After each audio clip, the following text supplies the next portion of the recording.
friends, and I want to welcome in our next panelist, Your News Talk America. His name is Sam Romain, Chairman, Americans for Energy Dominance. Sam, welcome to the program. How are you? Good. Thank you so much for having me come back. I always appreciate being on your show. Sam, attacks against Gulf shipping have escalated in the last 24 hours. Iran is threatening $200 a barrel oil. They're using what is drone boats to attack ships in the Strait of Hormuz. What is your analysis, and how concerned should we be right now? I think we should be very concerned, because the fact that we still rely on the Middle East for our energy supply, when we all recognize that as being a major issue, the fact that we're still doing that is a core problem to this whole issue. And Iran is pissed off, and I would be too if I were them. I don't fault President Trump for his actions, but they're going to attack back. And we've already seen it with cyber attacks. They attacked a medical device company through cyber warfare just today. Stryker. The Stryker is the name of the company, right? Yeah. And the day after that we launched the attacks, they also launched missiles into Amazon Web Services, right? So we have data centers overseas that are being attacked. We have cyber attacks. They are targeting critical infrastructure that may not be the traditional critical infrastructure, because it's what they can access right now. But oil prices have skyrocketed, and that's going to have a cascade or waterfall effect downstream of what happens to energy. And it's not just your gas price. That's probably the first thing you're going to see is gas price go up. We've already seen it. In Florida, we've seen 40-cent bump already. We need to be doing the drill, baby, drill exercise as talked about. But furthermore, it needs to be build, baby, build. We need to figure out how we can be energy independent completely from any other nation out there. And I have greater concern is that some recent news is these Iranian sleeper cells. For 4 years, we had an open border where hundreds of thousands of people were coming across the border, and they weren't just gardeners, they weren't just farm workers, they were foreign agents. And how many of them? Nobody actually knows. And so while we're doing a good job of getting some of those people out, there's an uncounted number of Iranian sleeper cells. And let me tell you, to attack middle infrastructure on our grid, a substation, would not be too terribly difficult. And that's the real concern for me. Oil is a problem. Natural gas price rises are a problem. But what happens when grid at home is attacked? And what are people going to do about that? That's the real question. Yeah, no, that is a great point. The Biden regime opened our borders to millions of illegals. We don't know. What we do know, Iranians were caught and released into the country. But yesterday, President Trump touted a historic $300 billion refinery project. This is the first refinery built in this country, since the 1980s? Yeah, it's been a long time. Our country has a problem when it comes to building. I mean, look, if you just look at nuclear plants, which is a really popular thing right now, SMRs, nuclear, you name it. Nuclear probably is the future of energy, but there are nuclear plants that have been stuck in permitting processes for longer than I've been alive. Yeah. And our country has a major problem with just building things. And again, it kind of goes back to the same issue of, is a centralized grid really what we want to be building in wartime? If you go back to World War I, World War II, we had a shortage of fresh fruits and vegetables. And you know what people did? Americans built victory gardens, and they grew their own fruits and vegetables. 40% of the fresh fruit and vegetable supply came from the home. And so why are we so hyper-focused on building centralized grid assets, poles and wires and substations, when we know there are Iranian sleeper cells or other foreign agent sleeper cells who can easily attack these things? We need to be looking at solutions that actually decentralize grids to actually protect our country from the core. You know, we had someone was that I work with here at our flagship station asked me what year was the big blackout in the 1960s. It was 1965. I remember it well. I'm old enough to have lived through it. But we learned a lot of things about the way in which our power grid from that outage is connected. We made some changes that actually were positive changes. But you're stating that we really need to evaluate now that we're going to be building more power plants to provide power for AI and so forth. 3 Mile Island's going to be coming back online. Mm-hmm. We really need to assess how we marginalize the exposure to attacks from all of these new power plants and the substations and all the things that go along with it. That you say that's of utter importance right now for the nation to prioritize, right?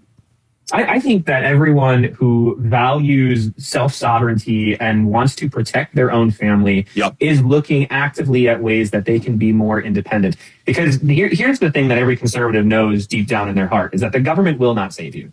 You go back and look at it, there's no plan from FEMA. Look at Florida. Last year, we had these massive hurricanes come in, and FEMA came down to Florida to help or whatever they were trying to do, and they were actively bypassing any home that had Republican paraphernalia. Yeah, that's right. Flags. Absolutely. They were just skipping over us. And so to think for one second that, you know what, it's okay, we're just going to let the government try and figure this out for us, that's a load, and everyone actually, we all know that. And so the real question is how can we get away from that? And so when you look at people who are trying to protect their family, they're looking at having a well or a septic tank or having a generator, right? Yep. These home systems that allow you to power your own home, that needs to be seriously contemplated.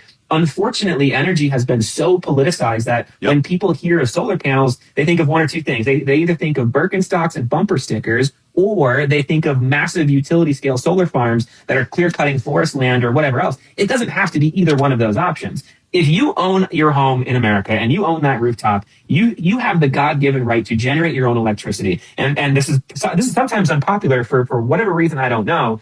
You can put solar panels on your rooftop and a battery and be completely off grid. If a substation gets attacked by a $100 Walmart drone from an Iranian sleeper cell, it won't affect you. If the whole state of New York goes dark, like in 1965 when 30 million people lost their power, it quite frankly doesn't matter because you are taking care of yourself. And again, like I said, the government will not save you. And truthfully, we're seeing this in two different conflicts. One in Ukraine, when we know that centralized power generation utilities are a target of war, both in Iran and in Ukraine. And we're seeing home-built drones blow up targets. Like this is the reality that we live in nowadays. Modern day warfare is not boots on the ground and M16s. It just isn't. The front of war has changed, and we need to look at how we address that. And having a 10-foot chain link fence around a substation, that doesn't give me a lot of comfort. No, Sam, I agree with you there. Sam Romain's joining us, Chairman, Americans for Energy Dominance. Sam has been a panelist with us before. I said the last refinery built and opened in the United States was in the 1980s. I was wrong. Jimmy Carter was president, 1977, Sam. Yeah, so for a frame of reference, I'm 32, I'm married and have 4 kids, I was born in 1993. So in my lifetime, that has not happened. Neither has a nuclear plant or quite frankly, much of anything else, right? Yep. And that's a problem. We need to be looking at why can other countries, why are our foreign adversaries outbuilding us? And a lot of it actually comes down to permitting. And that's a massive federal conversation taking place right now. But, listen, the Birkenstock class of America, they are doing these environmental reviews that just take 20 years because there might be some rare lizard out there. But let me tell you, I care more about my family and my neighbor than a lizard, right? So we need to find a way to speed up this process so that we are not beholden to foreign entities. 20% of global oil goes through the Hormuz Strait, 20% of natural gas. Here's another fun fact that most people don't realize. We have a strategic oil reserve. It does not exist a strategic natural gas reserve. And almost half of the states in our country run predominantly, if not wholly, on natural gas. Yeah, that's a great point. Great point. I'll use Florida again because I live here and I know it well. The entire state of Florida is run based on these natural gas generators. We generate, there's a fun play on words here. We generate in Florida around 90% of our power. What they fail to leave out of that nice talking point is that we import 100% of our natural gas. And so if we have a cyber attack on a natural gas pipeline or there's a sleeper cell attack, we don't have 3 days of natural gas supply. We go dark, and there's nothing that we can do about it until that natural gas starts flowing again. And I'll say it again for the third time. We cannot rely on the government to save us. And so what can we do as Americans? What is the modern day victory garden that Americans need to be doing? At my home, I'll tell you, I have septic, I have a well, we got solar and a battery, I got chickens, I got a pig, I got food and a garden. If the grid goes black, I will be fine, but I'm not giving out my address, so please don't show up. Sam, one of our listener producers, Eric, posted a question for you. How critical is it for the U.S. to get this new refinery, this new $300 billion refinery in Texas online? Do you know when that's due to be available? Is 2028 a possibility? I think that it's optimistic. So my answer is it's extremely critical, and we need to also bring back online the coal plants that were shut down in the last administration. Yep. So here, I'm going to do a little bit of history if we have the time for this. The Biden administration and the Green New Scam that is commonly referred to on the Republican side of the aisle, the Green New Scam is not that solar panels are going to hurt you. The Green New Scam is that we decommissioned highly functioning coal plants, refineries, you name it, all these different assets that were no longer green and safe. And what they did is that the utility companies went out there and they spent billions of dollars to build massive solar farms, taking productive farmland away from the American farmer, clear cutting beautiful state parks and forest land to put solar panels on them.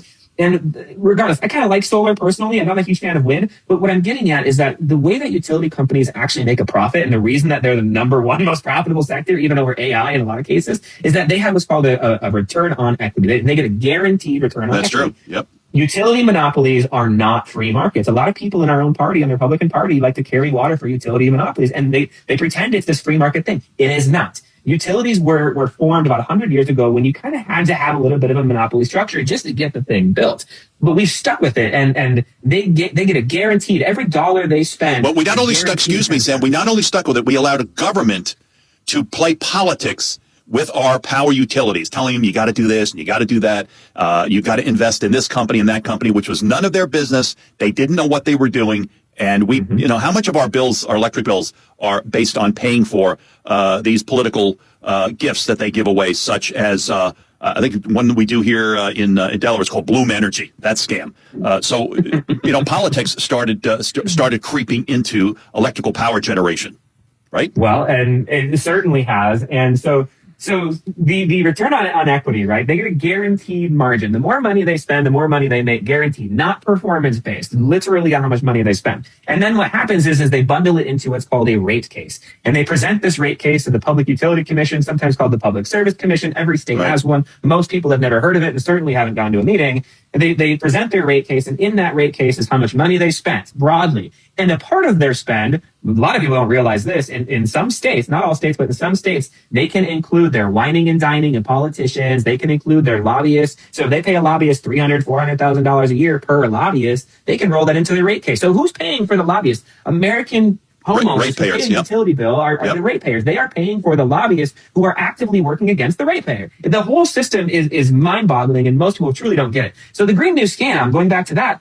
was shutting down functioning plants so that they were allowed to build, forced to build, right? Yeah, right. They were forced to build these massive solar farms just so they could increase the rates. Now, you compound that with some of the highest demand growth we've seen in this country in generations, primarily due to AI. And I will say I am a fan of AI. I think it's a national security issue. I don't want a Chinese communist AI overlord. I don't think anybody else does. So we have to figure out how to compete. But we don't have the generation. So yes, bring back the coal, build new refineries, do all of it. But to answer your first question, is 2028 soon enough? I don't think so. I truly do not think so. I'm also a big supporter of SMR, small modular reactors. Agreed. The reality though is that we do not have a commercially viable small modular reactor. And so as we get there, I do believe it's going to be the future, but we don't have them. And the only way that SMRs work is when they are produced at scale, at volume, because they build them offsite in a warehouse and they ship them out. Well, if you're only building one SMR every 2 years, your product cost is so insanely high. The first SMR is going to cost $1 billion. I'm exaggerating a little bit, but it'll cost way more than it's actually worth. Right. Now, as these manufacturing plants kind of scale up and get inventory and figure out their process, that cost will come down. So it's worth investing in. But I'm not going to put all my eggs in one basket that SMRs are going to save the future in the next 2 years. It's not functionally possible. So we need to be asking ourselves as a country and having this hard conversation of, okay, if we think that nuclear is going to be the future, SMR is going to be the future, we're recognizing and admitting to ourselves that we're probably 10 to 15 years away from that. What can we do right now in 2026 and 2027 to bridge that gap? And that's where I think that the Republican Party needs to have a really honest conversation with ourselves about what energy is good, what energy is bad, and how do we bridge the gap to where we want to be? Because yes, we all want the Lamborghini of the SMRs, but we can't afford it. It doesn't exist yet. So what can we do right now? And that's a combination of bringing old plants back online is probably the fastest thing. It's a combination of residential solar and battery systems. I'm not a huge fan of taking farmland out of production, but that could be an option in certain places, depending on the land quality and its availability. But we need to have these conversations that may not be popular because we have a crisis. We have war, we have foreign adversaries, and we are in the middle of an AI arms race with China, and we do not want to lose that, I promise you. Question from our producer, Wolf, for Sam Romain. Why don't they build a direct pipeline from Saudi Arabia through Israel, bypassing the Strait of Hormuz? And you say, Sam? Yeah, I don't know the answer to that question, just to be truthful with you. I've been looking at the maps and I've seen that question posed. I think there's a lot of logistical issues around it, but I will say that humans are an amazing thing, designed and created in the image of God, and we can do whatever we put our mind to. And so I do see it as a possibility. I don't know why it wasn't done sooner, quite frankly, but I don't know the logistical details of that. Sam, thank you so much. How can we monitor what the operation for Americans for Energy Dominance, the news that's coming out of your organization, how can we monitor?